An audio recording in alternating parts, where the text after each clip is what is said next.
तो आप सभी का स्वागत है स्टडी क्लासेस पर। आज हम हिंदी के महत्वपूर्ण प्रश्न की चर्चा करने वाले हैं। आप कितने आंसर सही कर पाते हैं आप हमें कमेंट में ज़रूर बताइएगा। तो चलिए हम वीडियो की स्टार्ट। क्वेश्चन है, दो वर्णों के मेल से होने वाले विकार को कहते हैं। तो दो वर्णों के मेल से होने वाले विकार को क्या कहते हैं? संधि कहते हैं। ऑप्शन ए इसका करेक्ट आंसर हो जाएगा, संधि कहते हैं। अगला क्वेश्चन है, संधि कितने प्रकार की होती है? तो संधि कितने प्रकार की होती है? संधि तीन प्रकार की होती है, स्वर संधि, व्यंजन संधि और दीर्घ संधि। ये तीन प्रकार की संधियां होती हैं, ये आपको याद रखना है। अगला क्वेश्चन है, दयानंद में प्रयुक्त संधि कौन सी है? तो दयानंद में प्रयुक्त संधि कौन सी है? दीर्घ संधि है, ये आपको याद रखना है। दयानंद में प्रयुक्त संधि कौन सी है? दीर्घ संधि है। अगला क्वेश्चन है, कपीस में प्रयुक्त संधि कौन सी है? तो कपीस में प्रयुक्त संधि कौन सी है? कपीस में प्रयुक्त संधि दीर्घ संधि है, ये आपको याद रखना है। ऑप्शन बी इसका करेक्ट आंसर हो जाएगा। अगला क्वेश्चन है, सदैव में प्रयुक्त संधि कौन सी है? तो सदैव में प्रयुक्त संधि कौन सी है? तो सदैव में प्रयुक्त संधि कौन सी है? स्वर संधि है, ये आपको याद रखना है। ऑप्शन बी इसका करेक्ट आंसर हो जाएगा, स्वर संधि। स्वर संधि किसे कहते हैं? स्वर संधि किसे कहते हैं? दो स्वरों के मेल से होने वाले विकार को स्वर संधि कहते हैं। और स्वर संधि का उदाहरण क्या है? मुनि, मुनि धन ईश बराबर मुनीस, ये किस संधि का उदाहरण है? स्वर संधि का है, बराबर मुनीस, ये आपको याद रखना है। ये एक स्वर संधि का उदाहरण है। अगला क्वेश्चन है, इनमें कौन स्वर संधि का उदाहरण है? तो इनमें से कौन सा स्वर संधि का उदाहरण है? तो इनमें पवन जो है एक स्वर संधि का उदाहरण है, ये आपको याद रखना है। अगला क्वेश्चन है, निम्न में से कौन सा शब्द वृद्ध संधि का उदाहरण नहीं है? तो गुरु उपदेश जो है एक वृद्ध संधि का उदाहरण नहीं है, जबकि सदैव, जलीय और परमादर ये एक वृद्ध संधि के उदाहरण हैं, ये आपको याद रखना है। निम्न में से दीर्घ संधि युक्त शब्द पद कौन सा है? तो जो दैत्री है ये एक दीर्घ संधि का उदाहरण है। ऑप्शन डी इसका करेक्ट आंसर हो जाएगा।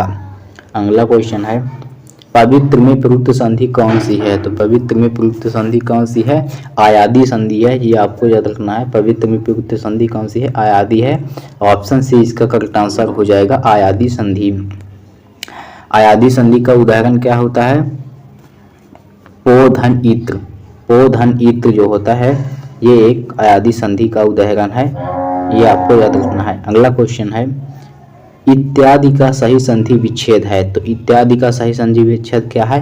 इति धन आदि बराबर इत्यादि, इति धन आदि बराबर इत्यादि, ये एक इत्यादि संधि का संधि विच्छेद है। तो ऑप्शन डी इसका करेक्ट आंसर हो जाएगा। अगला क्वेश्चन है, उपसर्ग का प्रयोग होता है। तो उपसर्ग का प्रयोग तो किसमें होता है? शब्द के आदि में, मतलब पहले। वे शब्द जो किसी शब्द के पहले लगकर अर्थ में परिवर्तन कर देते हैं उन्हें हम उपसर्ग कहते हैं। अगला क्वेश्चन है, जो धातु या शब्द के अंत में जोड़ा जाता है उसे क्या कहते हैं? तो उसे क्या कहते हैं? प्रत्यय कहते हैं। ऑप्शन डी इसका करेक्ट आंसर हो जाएगा, प्रत्यय। अगला क्वेश्चन है, प्रख्यात में प्रयुक्त उपसर्ग है। तो प्रख्यात में प्रयुक्त उपसर्ग कौन सा है? तो प्रख्यात में प्रयुक्त उपसर्ग क्या है? प्रा। ऑप्शन ए इसका करेक्ट आंसर हो जाएगा। अगला क्वेश्चन है, गमन शब्द को विपरार्थक बनाने के लिए आप किस उपसर्ग का प्रयोग करेंगे? तो गमन शब्द को विपरार्थक बनाने के लिए हम आ शब्द का प्रयोग करेंगे। जैसे गमन का विपरार्थक क्या हो जाएगा? आगमन। क्या हो जाएगा? आगमन। तो आगमन में किस उपसर्ग का प्रयोग हो रहा है? बड़ा। तो इसका करेक्ट आंसर हो जाएगा ऑप्शन बी। अगला क्वेश्चन है, निर्वासित में प्रत्यय है।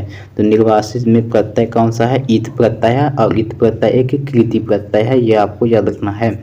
अगला क्वेश्चन है, लेखक शब्द के अंत में कौन सा प्रत्यय लगा हुआ है? तो लेखक शब्द के अंत में, लेखक शब्द के अंत में कौन सा प्रत्यय लगा हुआ है? अक प्रत्यय लगा हुआ। ऑप्शन डी इसका करेक्ट आंसर हो जाएगा। अगला क्वेश्चन है, अनुज शब्द को स्त्रीवाचक बनाने के लिए आप किस प्रत्यय का उपयोग करेंगे? तो अनुज शब्द को स्त्रीवाचक बनाने के लिए हम किस प्रत्यय का उपयोग करेंगे? तो आप प्रत्यय का उपयोग करेंगे। ऑप्शन सी इसका करेक्ट आंसर हो जाएगा।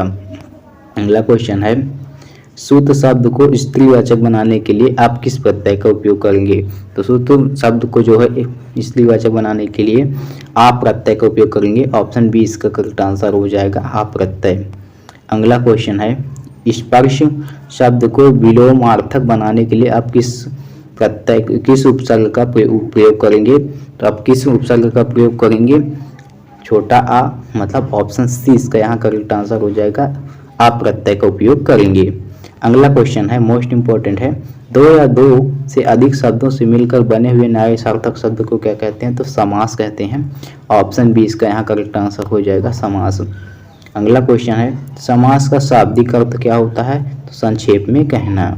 ऑप्शन ए इसका करेक्ट आंसर हो जाएगा, समास का शाब्दिक अर्थ संक्षेप। अगला क्वेश्चन है, निम्न में से कौन सा पद अव्ययीभाव समास है?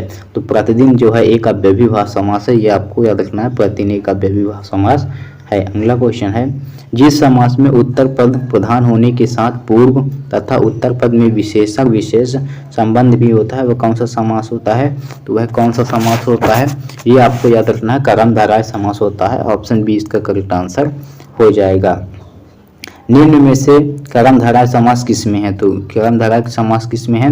नीलोपलम, ऑप्शन सी इसका करेक्ट आंसर हो जाएगा। नीलोपलम में जो है ये कर्मधारय समास उपस्थित है, ये आपको याद रखना है। अगला और अंतिम क्वेश्चन है, जिस समास के दोनों पद अप्रधान होते हैं वहां पर कौन सा समास होता है?